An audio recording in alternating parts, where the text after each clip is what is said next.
and welcome to the Historia Dramatica podcast. I'm your host, Willem Cotter. As always, thank you very much for listening. On the morning of May 23rd, 1498, three men were led into the main square of Florence's Piazza della Signoria.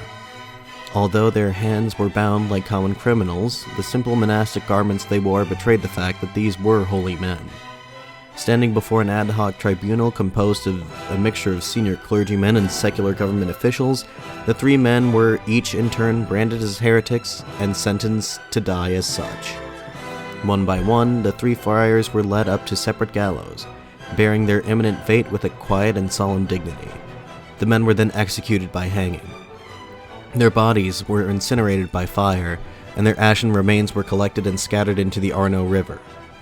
The final man to be hanged and burned was Girolamo Savonarola, a 45-year-old Dominican friar, originally hailing from the city of Ferrara. It seems difficult to fathom that just 1 year prior, this monk had been the most powerful man in all of Florence. His prophecies of the divine punishment of sinners and heretics, the imminent reformation of the Catholic Church, and the transformation of Florence into the biblical New Jerusalem had captivated many who earnestly believed that all these things would come to pass at the dawn of the new century. With his death, the faith of the people in him was shattered. The spell that he had once cast over Florence, the city once heralded as the birthplace of the Renaissance, was now broken. Who exactly was this man, this monk, who had been so feared and loathed by his persecutors that they deemed him to be deserving of such a spectacular death? Who had been so beloved by his followers that they believed, right up until the very end, that he would rescue himself from the flames somehow? Was he the saint that many believed him to be, or was he the sinner that he had been condemned to die as? In this series of the Historia Dramatica podcast, we will be covering the life and times of Girolamo Savonarola, carefully examining the events that led to the scene that I previously described.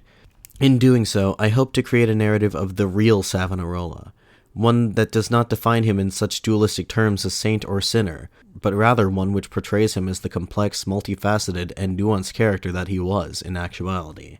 The man who would meet his grisly death in Florence on that fateful spring morning was born in the city of Ferrara on September 21st, 1452, and was christened Girolamo Maria Francesco Matteo Savonarola. He was born into a relatively privileged family. His father, Niccolo Savonarola, was a small-time merchant and money changer, and his mother, Elena Bonacassi, was descended from a noble family originating in the city of Mantua. However, it was Girolamo's grandfather that was the true shining star of the family. Michele Savonarola was a notable physician who wrote numerous treatises that managed to win him fame in his field. It was this reputation that prompted the Duke of Ferrara, Niccolo d'Este, to invite Michele to his court to serve as his personal physician. The court of Ferrara was notorious at this time, for lack of a better word, its worldliness. Ferrara at the time was renowned as a center of Renaissance culture, and all that implies. It is evident, however, that the progressive, humanist attitude of the nobles who made up the court of Ferrara did not seem to influence Michele Savonarola.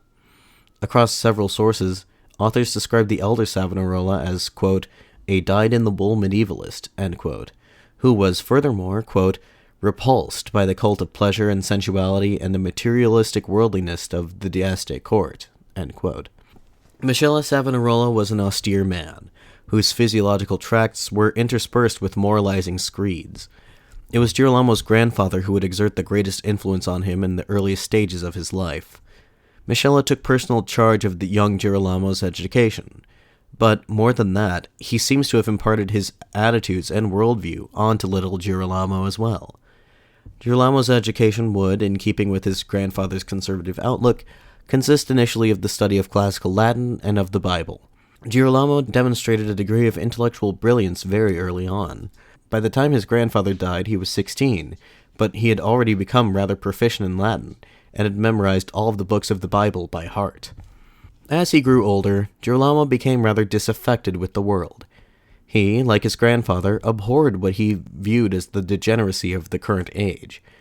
He withdrew from the materialist excesses and sinful preoccupation with physical pleasure that characterized life in the cities of Renaissance Italy, instead opting to spend his time in solitary study of Scripture and of the early church fathers such as St. Thomas Aquinas. It would appear that Girolamo's sense of despair regarding the material world was not yet all-encompassing, as there is evidence to suggest that he, at some point following his grandfather's death in the year 1468, enrolled briefly at the University of Ferrara.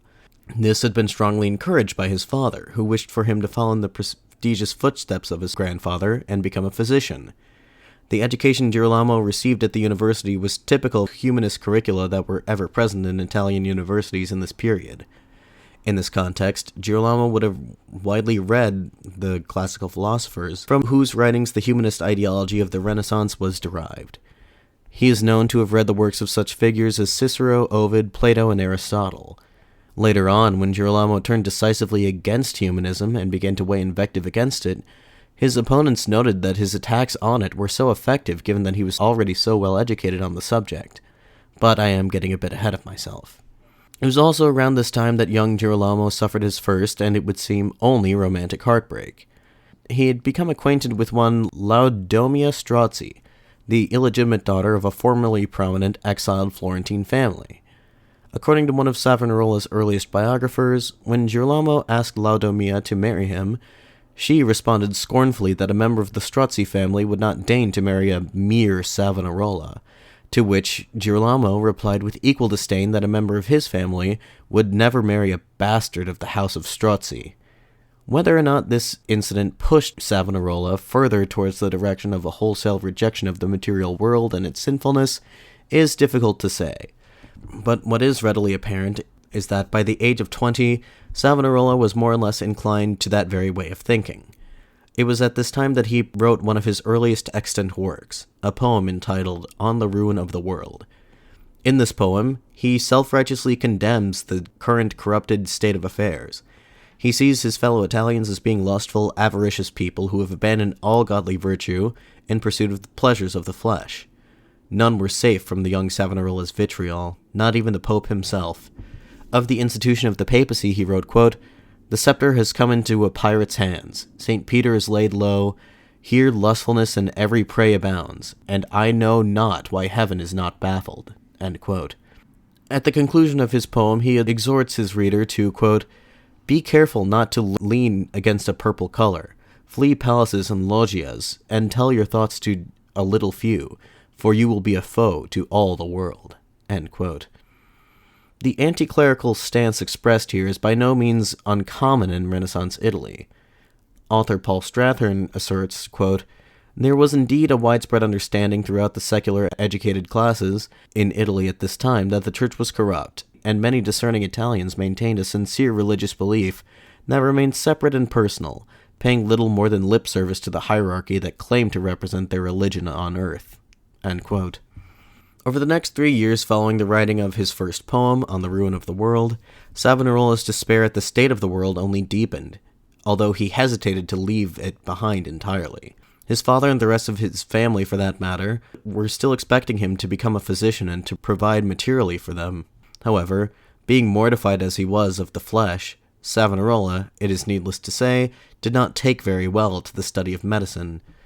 It would take a sermon by an Augustinian preacher that finally served as Savonarola's impetus to leave the secular world behind and to devote his entire life to religion. Specifically, what Savonarola claimed to have heard was a reading from the book of Genesis, chapter 12, quote, "Get thee out of thy country and from thy kindred and from thy father's house to the land that I will show you." End quote. Savonarola would later recall that at that time he felt as though God was speaking directly to him. It would be a whole year before he would finally act on this feeling, however.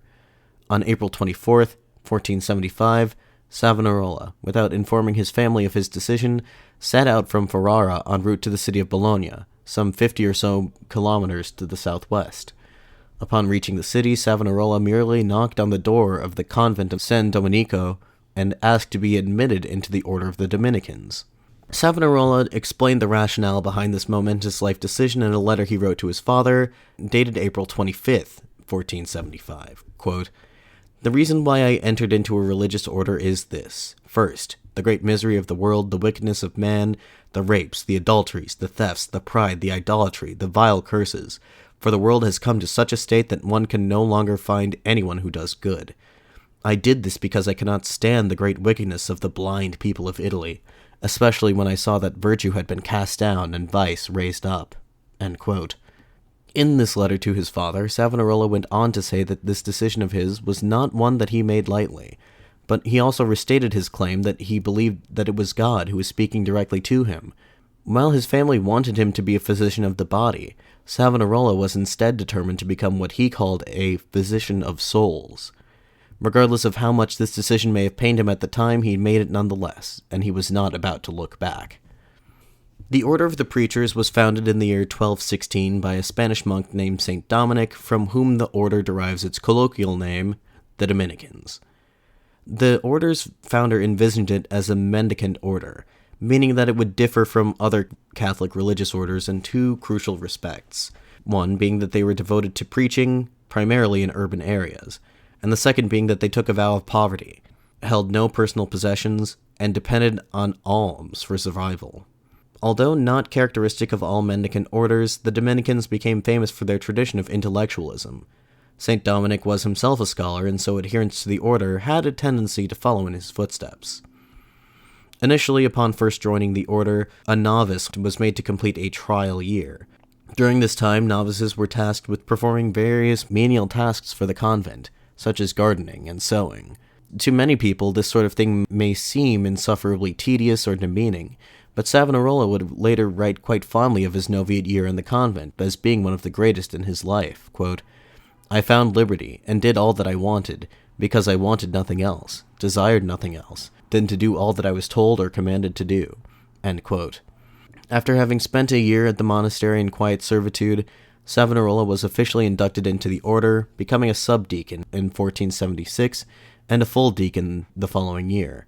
By this point, Savonarola had thrown himself enthusiastically into his studies. He was scarcely ever seen around the monastery without a book in hand. He read the works of the early church fathers, such as Augustine, Cassian, and Jerome, but by far the book that he read the most of was, of course, the Bible. Before long, the other members of the order recognized Savonarola's impressive intellect, and in 1479 he was appointed as a junior lecturer to the priory of Santa Maria degli Angeli in his hometown of Ferrara, where he taught subjects such as logic to novices. In 1482, after 3 years in this position, Savonarola was reassigned to the convent of San Marco in the city of Florence, to serve as the master of novices there.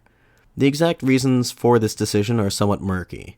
At least one author suggests that it was due to the outbreak of war between Venice and Ferrara, which made the prospect of returning to the latter city a physically dangerous one. Another explanation involves Savonarola's participation in the 1482 Chapter General of the Dominicans of Lombardy, the annual convention where the policies of the order were to be determined. At this convention, Savonarola, as might be expected, delivered an impassioned speech on the corruption of the church. Instead of getting him in trouble with the hierarchy of the order, his speech had so impressed his former mentor, Vincenzo Bendelli, that Bendelli pushed for the 31-year-old friar to be granted a promotion. Whatever the reason for his reassignment, in May of 1482, Savonarola, clothed in a humble black cloak and sandals, and carrying with him his sole worldly possessions, among them, of course, being the Bible that he had inherited from his grandfather, dutifully set out from Ferrara to Florence, a city which has been described as being, quote, "the worldliest city of the age," end quote. Although there is evidence of an Etruscan settlement in the area, most histories of the city of Florence date back to the year 59 BCE, when Julius Caesar founded the city of Florentia as a settlement for his veteran soldiers. After the fall of the Western Roman Empire, Florence became a part of the March of Tuscany. Exactly when Florence became an independent city-state is not known for certain, although most historians believe this transformation would have occurred sometime between the years 1000 and 1100. The Florentine Republic remains relatively small and irrelevant until about the 13th century, when Florence became a battleground in the larger conflict which embroiled much of the Italian peninsula at this time. The wars between the Guelphs, who supported the Pope, and the Ghibellines, who supported the Holy Roman Emperor. The city changed hands between these two factions numerous times throughout the century. While these conflicts between Italian city-states may seem obscure, they were highly important in that the Guelphs and Ghibellines differed greatly in their respective ideologies. The emperor-supporting Ghibellines, being comprised mainly of nobles and aristocrats, were the more conservative faction, whereas the Pope-supporting Guelphs, being mainly wealthy merchants, had a slightly more populist outlook by comparison. When the Guelphs took control of the Republic in the mid-13th century, they immediately began to promote policies of free trade and social mobility. The most remarkable achievement of the Florentine Guelphs was the creation of the florin, a new gold coin which was used even beyond the borders of Florence and soon became the new international standard currency. It was thanks to this confluence of factors, the policy of the Guelphs, the creation and proliferation of the florin, and the profits from the city's primary industry, that being the manufacture of wool and cloth, that led Florence to become one of the richest cities on the entire Italian peninsula. Florence became an international center of commerce and finance, and over the following centuries, several banks would be established in that city that would carry out transactions in places far afield. One such bank was the Medici Bank, founded in the year 1397, but more on that later. Suffice it to say that Renaissance Florence was one of the most impressive cities of its time. Here I quote from humanist author Leonardo Bruni on the magnificence of the city and its inhabitants, quote, "I wish that God immortal would bestow upon me an eloquence worthy of the city of Florence, of which I am about to speak, or at least an eloquence that equals my love and zeal for it. I believe suffice in revealing the magnificence and splendor of the city. Nothing more beautiful or splendid than Florence can be found anywhere in the world. The splendor of the city is so remarkable that no eloquence could even begin to describe it. As it happens sometimes that a son's resemblance to his parents is immediately noticeable, so too did the Florentines resemble their most noble and illustrious city to such a degree that one is led to believe they could never have lived anywhere else, nor could Florence have any other kind of inhabitant. Just as these citizens far excel other people by virtue of their natural genius, prudence, wealth, and magnificence, so too Florence, whose site was most carefully chosen, is superior to all others in splendor, beauty, and cleanliness." End quote. In order to properly discuss the history of Florence in this period, it is impossible not to speak at length about the man who transformed the city into what it was, Lorenzo de' Medici, also known as Lorenzo the Magnificent. Born on the 1st of January 1449 at the Medici family's opulent palazzo in Florence, Lorenzo de' Medici, or Lorenzo the Magnificent, was one of the seminal figures in the history of Renaissance Italy. By the time he was born, his grandfather, Cosimo de' Medici, had been the lord of Florence for nearly half a decade. By most accounts, the Medici family was a relative newcomer to the Florentine political scene.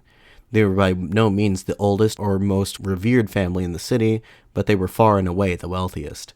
The family had accrued a massive fortune in the banking industry, and had used said fortune to create an extensive network of patronage that allowed them to solidify their control over the city. Florence was, in this era, a republic, at least nominally. Florence was governed by a 9-man council known as the Signoria. At the head of the Signoria was the Gonfalonier. Each man of the Signoria was elected by lottery rather than by direct vote, and their terms of office were just 2 months long. This system may seem unwieldy to modern listeners living in liberal democratic republics, but it worked out remarkably well for the Florentines at the time, as it was able to maintain some semblance of republican government for the first 2 centuries of its existence. This state of affairs, of course, changed with the rise of the Medici. As I said, they were not the oldest or most prestigious family in the city, but they were the wealthiest. Again, they had made their fortune in the banking sector, a relatively new innovation that was at this juncture still unique to the Italian peninsula. The Medici Bank had been founded in the year 1397 by Giovanni de' Medici, and it quickly rose to become the largest and most prestigious bank in Italy, counting among its patrons no less a figure than the Pope himself. Giovanni de' Medici had died in 1429, but he had prepared his son Cosimo well for the challenges of managing this family's affairs. At this time, the main political opponents of the increasingly powerful Medici family was the Albizzi family. In 1433, the Albizzi, fearing the growing influence of Cosimo de' Medici on the government of Florence, conspired to have him arrested and executed, although Cosimo's sentence was later commuted to 10 years' exile. In spite of Cosimo's exile, the Medici still had powerful allies within the city, and these allies soon won control over the government, facilitating Cosimo's return to Florence after just 1 year in exile. Cosimo de' Medici's dramatic return to Florence in 1434 marks the beginning of the Medici domination of the city. Those who had conspired against the family were themselves exiled, and Cosimo saw to it that the Florentine government was overhauled so as to guarantee that true political power would remain in the hands of himself and his family. Upon Cosimo's death in 1464, he was succeeded as the de facto lord of Florence by his 48-year-old son, Piero.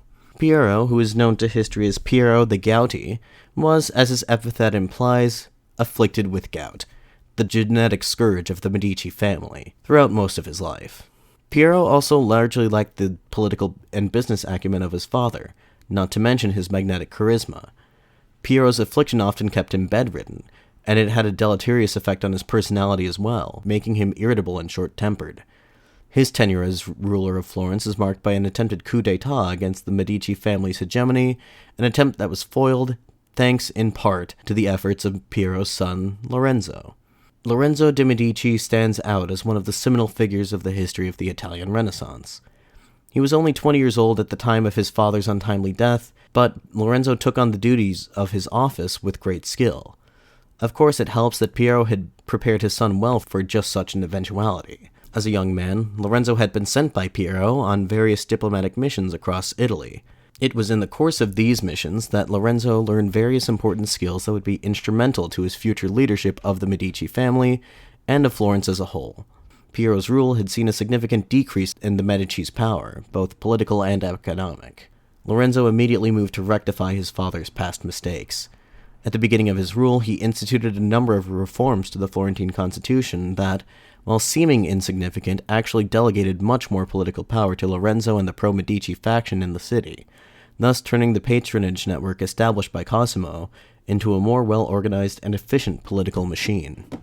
Of course, Lorenzo earned his title, the Magnificent, not only for his adept political maneuvering and immense wealth, but also for his generous patronage of the arts, which was instrumental in turning Florence into a central hub of Renaissance culture. Both his father and grandfather before him had been avid patrons of the arts, especially the visual arts, and while Lorenzo continued this tradition, it was not quite to the same extent as his forebears. Among the artists in Lorenzo's court were such names as Leonardo da Vinci, Sandro Botticelli, Andrea del Verrocchio, Domenico Ghirlandaio, and Michelangelo Buonarroti. While Lorenzo is not known to have personally commissioned very many works from artists such as these, he did function as a sort of agent for them, connecting them with other patrons who would commission them for various projects. For instance, it was on Lorenzo's recommendation that a number of Florentine artists, such as Botticelli and Ghirlandaio, were hired to paint murals for the Sistine Chapel in Rome. It would seem that Lorenzo was far more interested in the written word than he was in the visual arts. Lorenzo was quite fond of surrounding himself with some of the most prominent philosophers of the day, such as Angelo Poliziano and Pico della Mirandola. Figures such as these were engaged in the most prominent intellectual project of the age, namely the resurrection of the classical tradition of ancient Greece and Rome, and the attempts to reconcile this tradition with Christianity. This was, essentially, what Renaissance humanism, that school of thought that Savonarola would come to oppose vehemently in time, was premised on. And Lorenzo, through his lavish patronage, lent crucial support to this grand intellectual project. Perhaps most notably, Lorenzo greatly expanded the Medici family library, which today is host to one of the largest collections of medieval manuscripts and early printed books in the world. In fact, Lorenzo considered himself to be somewhat of an intellectual. He frequently engaged in prolonged rhetorical debates with a circle of friends, and was rather fond of writing poetry. Granted, he is by no means considered to be one of the best poets of his time, but his work is still considered to be of literary significance nonetheless. Since I'm sure you're quite curious as to exactly what kind of poetry Lorenzo the Magnificent wrote, I will now read you one of his compositions, quote, "Let him who is no lover go hence and seek another floor on which to dance. He merits not good chance. Be there one who knows not love. Let him hasten from this place, for that heart is poor in grace, which fond adores doth not prove. Be there one whose fires burn low. Let him breathe on them, and so they blaze again, he need not go. Love presideth over this feast. Those who serve him gather round. Be there one by envy bound. Take he leave, for thus at least he will go and not be chaste. Only those whom love hath graced in so sweet a bower are placed.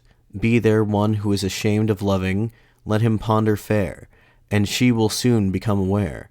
To love is to be nobly famed, for love all homage doth deserve, ingratitude doth shame reserve. Be there one perchance so vile as to flee for fright, let her understand aright, No such coward fancies while, in gentle hearts, nature doth bring us beauty, foolish 'twere to fling away the roses of spring." End quote. Needless to say, there is a reason why Lorenzo the Magnificent is best remembered for his immense wealth and power rather than for his poetic ability. In any event, it is worth bearing in mind that Lorenzo did not patronize literature and the arts simply for its own sake. He viewed patronage as another means by which to display his wealth and to cement his hold on power. In 1471, Lorenzo estimated that his family had spent roughly the equivalent of $460 million on such pursuits, writing, quote, "I do not regret this, for though many would consider to have a part of that sum in their purse, I consider it to have been a great honor to our state, and I think the money was well expended, and I am well pleased." End quote. This is all not been to say that the Medici were completely secure in their rule of Florence. In fact, nothing could be further from the truth. Thus far, we've already seen resistance to the Medici emerge multiple times in our narrative thus far. The 1433 conspiracy that led to the exile of Cosimo and the abortive coup against Piero in 1466 are just two examples of this. However, no event came closer to breaking the Medici's hold on power entirely than the Pazzi conspiracy of 1478. The actual origins of the Pazzi conspiracy are rather obscure, but it should suffice to say that the Pazzi family was one of the many aristocratic families in Florence who opposed the Medici hegemony. They conspired, with the assistance of their relative, the Bishop of Pisa, Francesco Salviati, to assassinate Lorenzo. The Pazzi sprung their attack on April 26, 1478, as Lorenzo and his brother Giuliano attended Mass at Florence's cathedral. The attack took place in the middle of the sacrament of communion. Two priests who were standing near Lorenzo produced daggers from their cloaks and attacked him. They managed to wound him in the neck, but Lorenzo was able to take advantage of the commotion that followed and fled the area. His brother, Giuliano, was not quite as lucky, as other Pazzi conspirators in the congregation stabbed him to death. At the same time this attack was taking place, Salviati attempted to seize control of the Piazza della Signoria, the seat of the Florentine government, and to oust those ministers who remained loyal to the Medici. In this effort, the archbishop failed.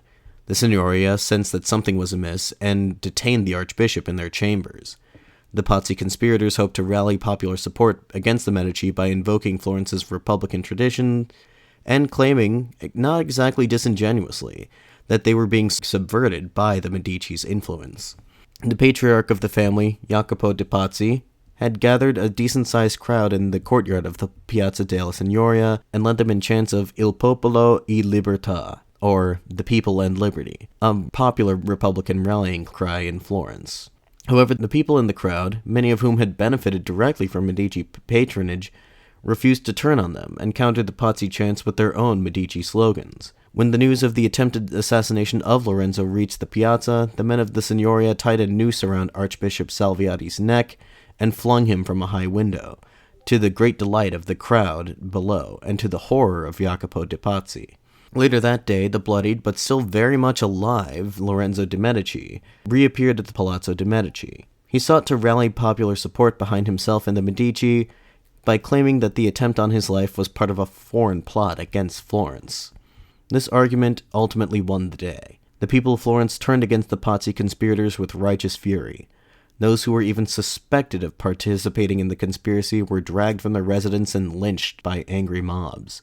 In the days that followed, Lorenzo ordered those conspirators who had managed to flee the city to be hunted down and brought to justice. The failed Pazzi conspiracy held severe diplomatic repercussions. Pope Sixtus IV was, quite understandably, rather incensed at the murder of Archbishop Salviati. He had summarily excommunicated Lorenzo and placed the entire city of Florence under interdict, essentially forbidding Mass from taking place there. In order for this ban to be lifted, the Pope demanded that Lorenzo be turned over to the papal authorities. When the city's officials refused to do this, Sixtus IV induced his vassal, the King of Naples, Ferrante I, to declare war on Florence, thus putting Florence in a rather difficult situation. They could not count on much support from their traditional allies in Bologna and Milan. Realizing that Florence didn't stand a chance against the combined papal Neapolitan force, Lorenzo took the initiative and traveled personally to the court of King Ferrante in Naples. There he spent 4 months negotiating for peace. Ferrante attempted to prolong the negotiations for as long as possible, hoping that Lorenzo's absence from the city would allow for another anti-Medici insurrection to occur, but outside developments put a swift end to the negotiations.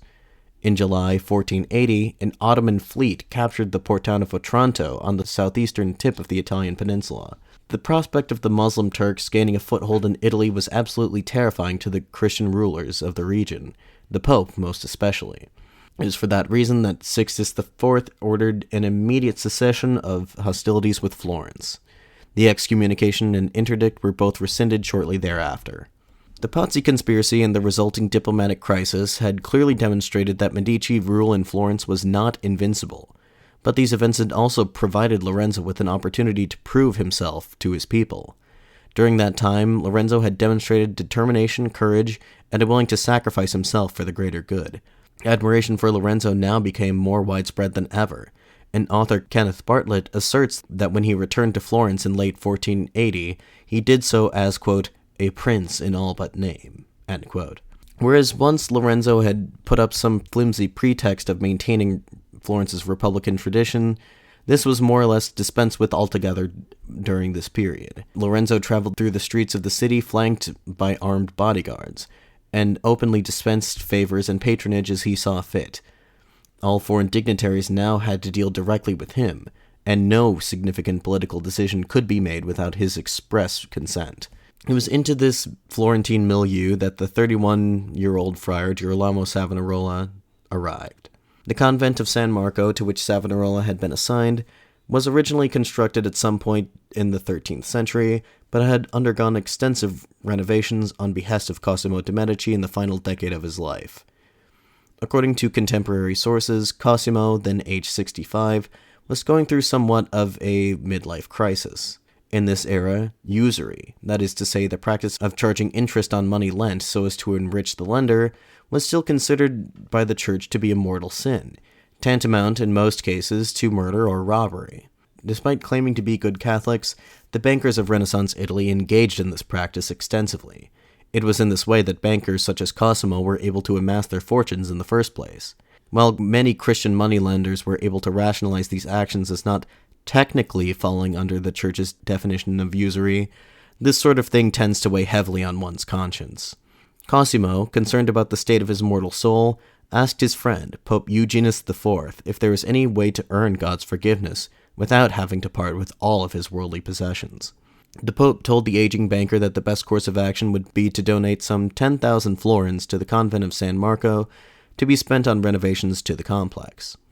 Cosimo would surely have seen this as a win-win scenario. He was already in the habit of granting his patronage to similar such architectural projects. For instance, he was responsible for the creation of Florence's first public library in the year 1444. In fact, such patronage was a major pillar on which the Medici faction's dominance of the city stood. Therefore, such a project as this would serve to greatly enhance the family's prestige and ensure that the inhabitants of this convent would remain aligned with their interests.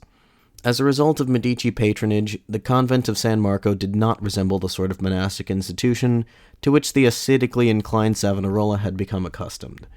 Author Paul Strathern paints a rather vivid image of the convent at this time, quote, "The Florentine Dominicans no longer lived in poverty or depended on the charity of their congregation.